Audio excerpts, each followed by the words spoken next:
دوستان عزیزم، اینجا شهرستان جوانرود، روستای نول در استان کرمانشاه است. این منطقه بسیار زیبای توریستی هستش.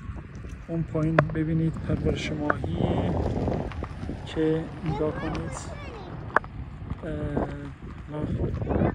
سکوی پرحال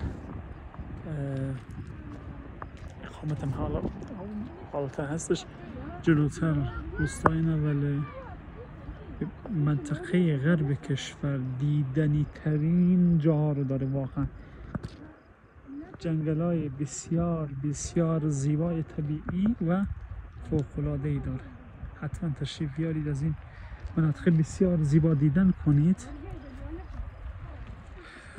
یه رودخونه هم اونجا هست دیگه، پیدر اگر ببینید یه رودخونه نزدیک کنم، خوب نگاه کنید رودخونه کجا هستش.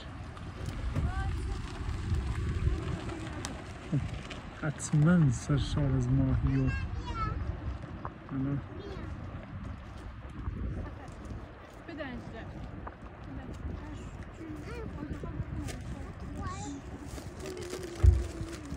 عزیزان من، منطقه کردنشین کلا در غرب کشور بسیار زیبا هستش. اگر میخواید فیلم بیشتر بذارم حتما صفحه یوتیوب N20 همون طبیعت زیبا رو دنبال کنید و از کلیپ ها حتما نظر بدید. این طبیعت بسیار زیبا.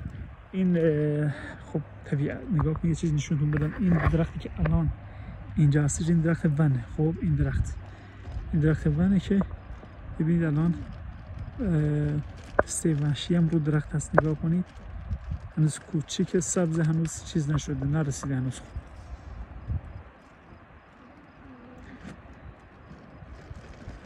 نظرتون اگه زیر بر حال کلیپ ها اعلام کنید، حتما ویدیوهای بیشتری میگیرم و از منطقه غرب کشور، منطقه کردنشین که اینجا تشریف آوردید، بر حال بهترین مکان ها رو انتخاب کنید و از مسافرتون لذت ببرید.